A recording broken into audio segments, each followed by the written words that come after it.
Washington üllatab üsna sageli oma otsustega Ukraina suhtes. Ühelt poolt keeldub Elon Musk andmast Ukrainale võimalust kasutada Starlinki satelliite Venemaa territooriumi sügavusse löökide andmiseks.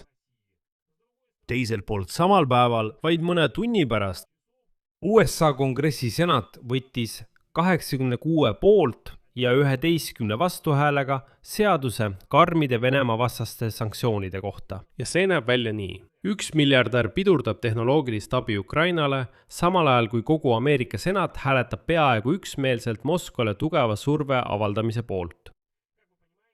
Nagu te aru saate, on see paralleel väga kõnekas, kuid tegelikult tasub mõlemad sündmused lahti võtta, et mõista, kuidas need mõjutavad Ukraina kaitsevõimet ja survet Venemaale.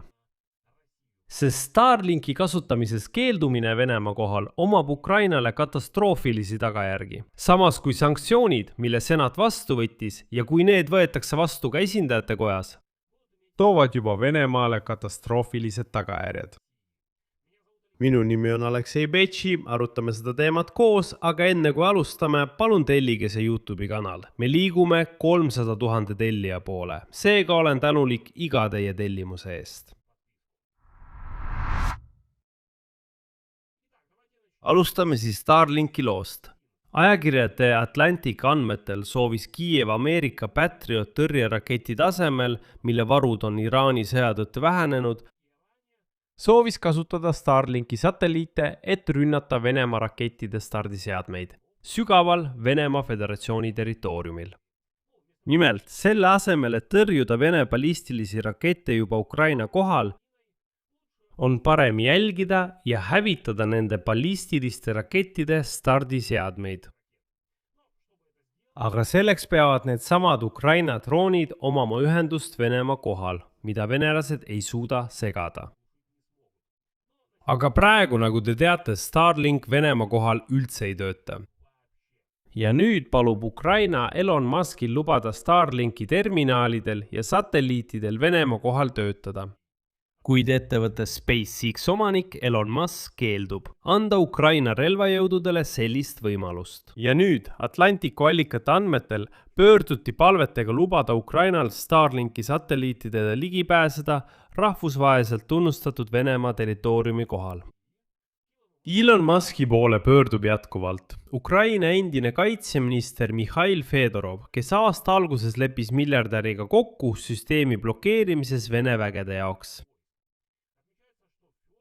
Märgitakse, et Fedorov teeb seda kulisside taga, sest juulis vabastas Volodõmõr Zelenski ta lihtsalt ilma selgitusteta kaitseministri kohalt.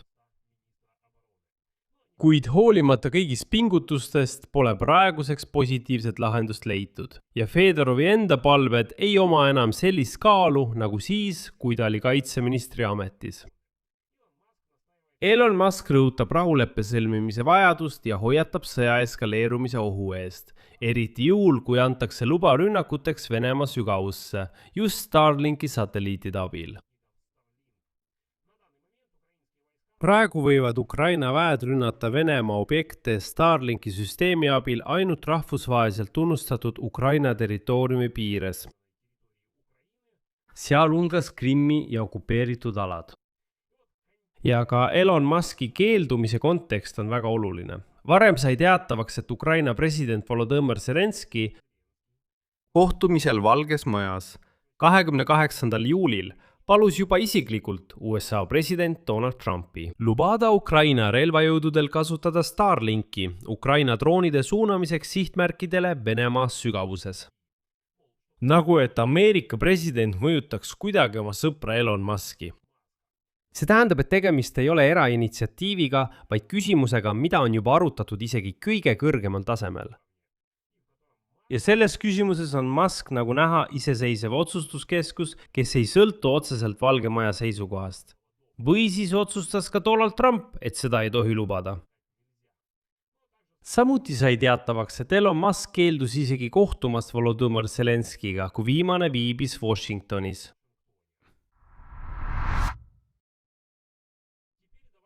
Nüüd arutame konkreetsemalt, miks Ukrainal on just Starlinki vaja rünnakute jaoks, mitte midagi muud.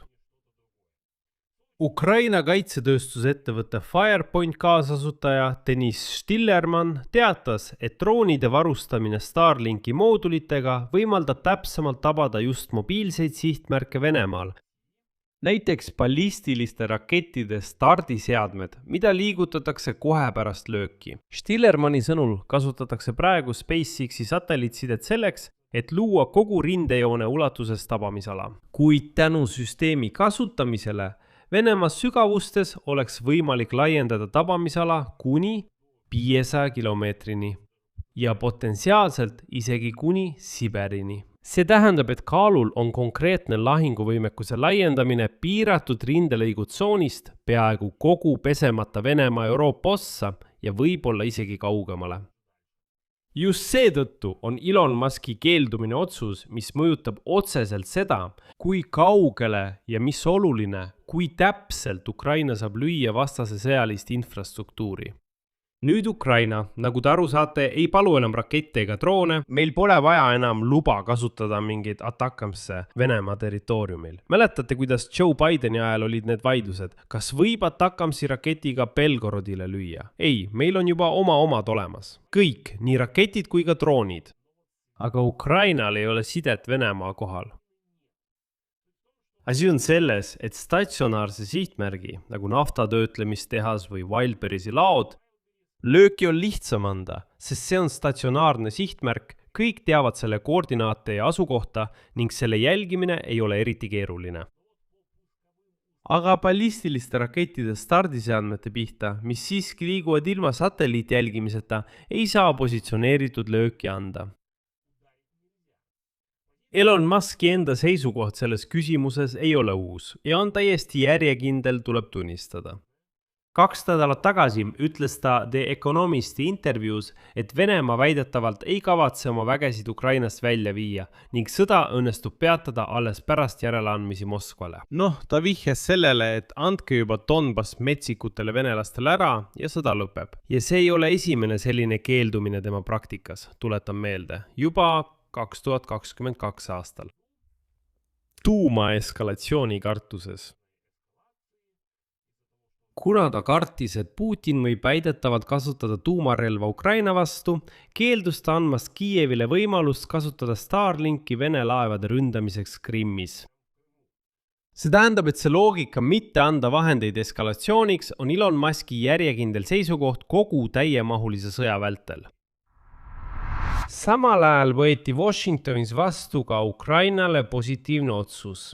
USA kongressi ülemkoda ehk senat reedel võttis 86 poolthäälega 11 vastu seaduse niinimetatud põrgulikest sanktsioonidest Venemaa vastu, mille koostas juulis surnud senaator Lindsey Graham. Lõplik vastuvõtmine järgnes kuude pikkusele ootamisele ja läbirääkimistele Valge Majaga. Eelnõu nimetati ümber selle peamise autori, lahkunud senaatori Grahami auks, kes suri ootamatult eelmisel kuul. Dokumendi kallal töötasid koos Lindsey Graham ja demokraatide senaator Richard Blumenthal. See tähendab, et tegemist oli kaheparteilise eelnõuga, mis nüüd nimetati ümber juba lahkunud Grahami auks. Dokumendi kohaselt, mille peab nüüd kinnitama esindajatekoda ja seejärel läheb see allkirjastamiseks Donald Trumpile, USA saab kehtestada tollimakse kuni 100% ulatuses. 5 suurima riigi suhtes, kes ostavad Vene naftat ja gaasi ning kelle impordis ületab Vene energiat kandvate ressursside osakaal 15%. Selle määratluse alla kuuluvad India ja Hiina. Samuti on tollimaksud ette nähtud riikidele, kes aitavad Venemaal sanktsioonidest mööda hiilida. Vene eksporti Ameerika Ühendriikidesse maksustatakse selle sama kurikuulsa 500% tollimaksuga. Isiklikud sanktsioonid kehtestatakse seaduse kohaselt Vladimir Putini, valitsuse liikmete ja Venemaa Föderatsiooni jõustruktuuride juhtkonna suhtes. Samuti laienevad sanktsioonid kõigile Venemaa veeldatud maagaasi projektidele, see tähendab veeldatud maagaasi tootmisele, energeetikaprojektidele Arktikas, varilaevastikule. Laevad, mida kasutatakse nafta, gaasi ja söe ümberlaadimiseks merel, samuti isikutele, kes müüvad Kremlile tankereid. Peale selle pole see veel kõik. Tegelikult on siin nimekiri väga huvitav. Lisaks langevad põrgulikud sanktsioonid Venemaa Föderatsiooni keskpangale ning süsteemselt olulistele riigipankadele Sberbank, VTB ja Gazprombank. Ja siin on üks väga oluline detail. See seletab, miks just seaduse vastuvõtmine, mitte järjekordne presidendi määrus, on põhimõtteliselt teistsugune survetase. Nii Vladimir Putin kui ka riigipangad, Venemaa Föderatsiooni keskpank ja nii edasi ja nii edasi. Kõik nemad olid ka varem sanktsioonide all. Kuid need kehtestati Ameerika Ühendriikide presidendi täitevkorraldustega. Aga nüüd, kui see põrgulike sanktsioonide seadus võetakse vastu esindajate kojas, saavad kõik need sanktsioonid seaduse jõu. Mis vahe on? Tegelikult on vahe põhimõtteline. See tähendab, et kui need vastu võetakse, saab sanktsioonid tühistada ainult kongress. See tähendab, et isegi kui Donald Trump ise kehtestab need sanktsioonid vastavalt põrgulike sanktsioonide seadusele, aga kui ta mingil põhjusel tahab neid hiljem leevendada, tal on selleks ikkagi vaja seadusandjate nõusolekut, mitte lihtsalt uut korraldust. Ehk siis, kuidas varem oli? Trump võis tinglikult kehtestada samasugused sanktsioonid näiteks Venemaa Föderatsiooni keskpanga vastu. Kuu aja pärast ümber mõelda ja lihtsalt ühe korraldusega need tühistada. Nüüd enam mitte, nii ei saa. Nüüd tuleb uuesti pöörduda kongressi poole, et kongress need sanktsioonid tühistaks. Eksperdid hindavad Venemaa jaoks majanduslikke tagajärgi üsna tõsisteks. Keskseks panga ja riigipankade suhtes sanktsioonide karmistamine võib viia sularaha dollarite ja eurode tarnete katkemiseni Venemaale. Ja siis võib siseturul tekkida sularaha valuuta puudus, sest Venemaa pankadel muutub selle legaalne hankimine praktiliselt võimatuks. Lõpuks võib see sundida keskpanka kehtestama piiranguid sularaha dollarite ostmisele. Ja kui sarnased sanktsioonid kehtestab ka Euroopa Liit, puudutavad need piirangud ka eurosid. Lisaks saab Venemaa keskpangal olema raskem osta isegi näiteks sularahata jüane. See tähendab, et see puudutab isegi Hiina valuutat. Miks? Sest nende tehingute lõplik osa tehakse siiani just dollarites. Arveldused Venemaa eksportijate ja importijatega muutuvad ka välispartnerite jaoks oluliselt keerulisemaks. Tegelikult võivad USA ja Euroopa Liit öelda, nii, venelastega ei tohi enam dollarites ega eurodes arveldada. Kui nad tahavad osta sularahata jüaane, on samuti probleemid. Blokeerime kõik, mis võimalik, et need metsistunud, pesemata olendid oleksid lihtsalt võimalikult isoleeritud. See on olukord, kus raha on olemas, aga nende eest ei saa sa midagi osta.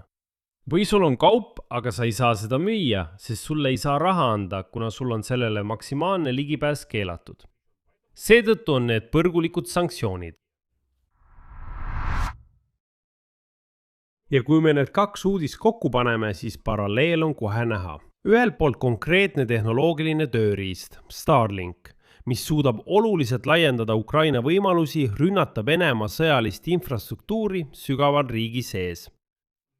Jääb endiselt blokeerituks. Ühe inimese otsusega, kes ütleb otse, et Ukraina võit sõjaliselt ei ole võimalik, tuleb teha Moskvale maksimaalseid järeleandmisi. See käib Elon Muski kohta. Teiselt poolt, samal päeval võtab Ameerika seadusandlik organ peaaegu ühehäälselt vastu ühe kõige karmima majandussurve paketi Venemaa vastu kogu sõja jooksul. Seal on tollimaksud kuni 500 Vene ekspordile. Isiklikud sanktsioonid Putini vastu, sanktsioonid keskpanga vastu ja nii edasi ja nii edasi. Ja mis kõige tähtsam, kõik see kinnitatakse seaduse tasandil, mitte presidendi määrusega. Ja nii tekibki huvitav kontrast lähenemistes sellele, kuidas võib ja tuleb Venemaale survet avaldada. Sõjaline, see tehnoloogiline hoob Starlinki näol on blokeeritud kaalutlustel, nagu ütleb Elon Musk, et mitte mingil juhul seda sõda eskaleerida, mitte mingit eskalatsiooni provotseerida, muidu äkki Putin kasutab taktikalist tuumarelva. Aga majanduslik sanktsioonide hoob on vastupidi maksimaalselt tugevdatud ja seadusega kinnitatud. Aga nüüd küsimus. Kui Trump hakkab otsustama, kas seadus alla kirjutada või mitte, kas ta järgib Elon Muski loogikat või siiski senaatorite ja kongressmenide loogikat? Siin panen 3 punkti. Kirjutage oma arvamus ja järeldused selle saate all kommentaaridesse. tellige kanal, vajutage kellukesele ja ärge unustage panna laiki. Sellega on kõik. Hoolitsege enda eest. Kõigile head aega!